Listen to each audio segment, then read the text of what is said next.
On parle pas mal d'une baisse des prix généralisée qui arriverait, baisse des prix dans l'alimentation, baisse du prix du pétrole, vous le disiez tout à l'heure, qui a sacrément chuté depuis l'été dernier. La baisse des prix, ça semble malgré tout inquiéter, puisque quand on parle d'un mot qui fait peur, c'est la déflation. Alors, il faut savoir que ce mot, on l'appelle the D-word aux États-Unis. Le mot en D, depuis les années 30, on ne veut même plus le prononcer tellement il fait peur. Alors en France, on regarde les prix, on regarde la déflation. On est passé en fait de l'inflation des années 80, je ne sais pas si vous vous rappelez, avec des taux qui étaient très élevés, à ce qu'on a appelé ensuite la désinflation. La désinflation, c'est la réduction de l'inflation, donc le ralentissement de la hausse des prix. Et maintenant, on a peur de la déflation. La déflation, c'est quoi? C'est très simple, c'est la baisse des prix et la baisse des services. Très sincèrement, on a du mal à comprendre en quoi la baisse des prix pourrait être inquiétante. C'est plutôt une bonne nouvelle pour tout le monde, non? Alors vous avez raison, c'est d'ailleurs, on va l'écouter, la réaction de la plupart des gens quand on les interroge.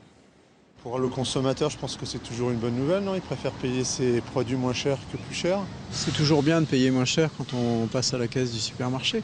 Qui dit baisse des prix, peut-être un pouvoir d'achat un peu plus important et puis la possibilité de faire un peu plus de choses sans se serrer la ceinture, quoi. Ça va nous rassurer un peu sur le plan financier. Ça paraît bien.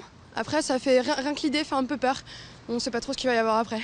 Bon, c'est du bon sens, ça, non? C'est du bon sens, c'est-à-dire que c'est vrai que quand on parle baisse des prix, on se dit génial, ça veut dire la hausse du pouvoir d'achat. On gagne du pouvoir d'achat, absolument. c'est Le seul problème, c'est de savoir pourquoi les prix baissent. Ouais. Les prix baissent parce que c'est la crise. C'est la crise, la perte de confiance. Et la perte de confiance, ça entraîne un cycle qui est un cercle vicieux, parce que la perte de confiance, c'est la baisse de la demande. La baisse de la demande, c'est la baisse des investissements, la baisse de l'embauche, c'est le chômage.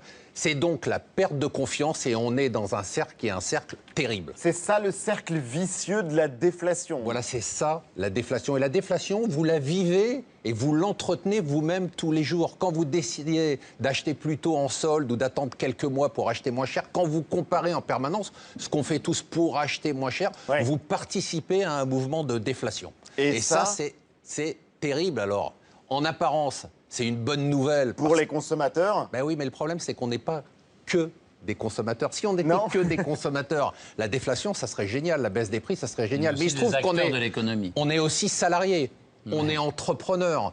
Donc, on a moins d'augmentation. On perd son job, donc on perd une petite partie de nous-mêmes. On est aussi contribuable. Avec la déflation, c'est la baisse des recettes de l'État. Ça veut dire plus d'impôts pour nous. Et avec tout ça, on explose. Alors, la baisse des prix, c'est bien. Trop de baisse des prix, ça peut être carrément dangereux. C'est même un cancer pour l'économie. Merci Marc. Hyper clair. Sérieusement, c'est... Pas de commentaire en tout cas. Mais Internet, c'est pas un grand outil de déflation. Et c'est plutôt inquiétant. L'Internet c'est encore plus inquiétant, même parce que les députés de la Commission des finances socialistes vous disent ça pue et on ne sait pas comment s'en sortir de la déflation. Il faut savoir que voilà des propos rassurants.